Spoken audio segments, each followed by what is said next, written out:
ঠাকুমাস kitchen. আজ তোমাদের সাথে আমি শেয়ার করতে চলে এলাম দই পটলের রেসিপি। চলো আমার সাথে থাকো আর সম্পূর্ণ রেসিপিটা দেখতে থাকো। তো দেখো এখানে পটলটাকে ভালো করে আমি দেখো কিরম করে চিড়ে নিয়েছি, ভালো করে ছুলে ভালো করে ধুয়ে আর চিড়ে রেখেছি।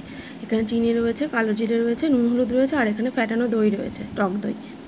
আর এখানে সাদা সর্ষে 2 চামচ আর কাঁচা লঙ্কা। চলো মিক্সিতে এটা পেস্ট করে নিই। তো মিক্সিতে দেখো পেস্ট কিন্তু আমি করে নিয়েছি মশলাটা। তো চলো এবার মূল রান্নায় যাই। তো কড়াই তো আগে প্রিহিট করতে দেওয়া ছিল, তো দিয়ে দিচ্ছি প্রথমে সর্ষের তেল। আমার বেশিরভাগ রান্নাই তো সর্ষের তেলে, তোমরা জানো। তো সর্ষের তেল গরম হয়ে গেছে দেখো। তো 1 চামচ একটুখানি জাস্ট নুন হলুদ একটু স্প্রিঙ্কল করে দিলাম তেলের ওপর আর কি। এবার যে গোটা পটলগুলো ছিল সেগুলোকে আমি ছাঁকা তেলে ভেজে তুলে নিচ্ছি।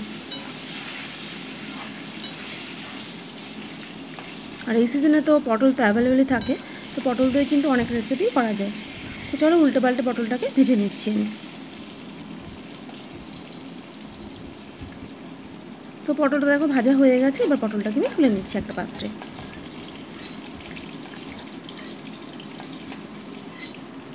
এবার দিয়ে দিচ্ছি বাদবাকি পটলগুলো তেলের উপরে। এগুলোকে ভালো করে আমি ভেজে নিচ্ছি। এটা সম্পূর্ণ একটা নিরামিষ খাবার।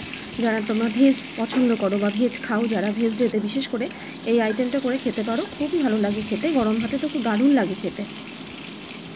তো দেখো ভাজা কিন্তু হয়ে গেল পটল, আমি তুলে নিচ্ছি।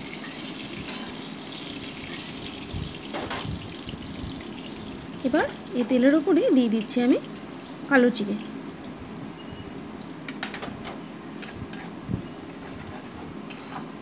তো কালো জিরেটা হালকা ভাজা হতেই এবার বেটে রাখা সর্ষে আর লঙ্কা পেস্টটা দিয়ে দিচ্ছি।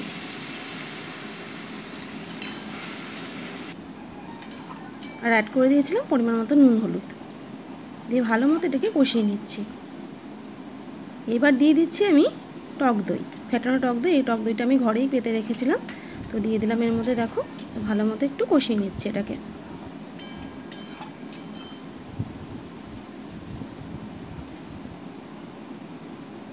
এবার দিয়ে দিচ্ছি ভেজে রাখা পটলগুলো, দিয়ে ভালো মতো একটু নেড়ে চেড়ে নিচ্ছি।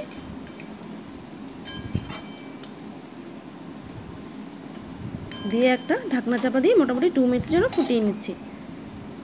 তো 2 মিনিটস পর ফিরে এলাম। এবার দিয়ে দিচ্ছি গোটা কাঁচা লঙ্কা উপর দিয়ে, আর দিয়ে দিচ্ছি সামান্য একটু চিনি। যেহেতু এটা ভেজ আইটেম, একটু মিষ্টি দিলে কিন্তু ভালোই লাগে। তো তোমরা যারা মিষ্টি খাওয়া পছন্দ করো না তারা কিন্তু ব্যাপারটা স্কিপ করতে পারো। তো মোটামুটি 5 মিনিটসের জন্য ওটা ঢেকে আমি ফুটিয়ে নিয়েছিলাম। তো রান্নাটা কিন্তু আমার হয়ে গেছে। এরকম রেসিপি গরম ভাতে কিন্তু দারুণ লাগে।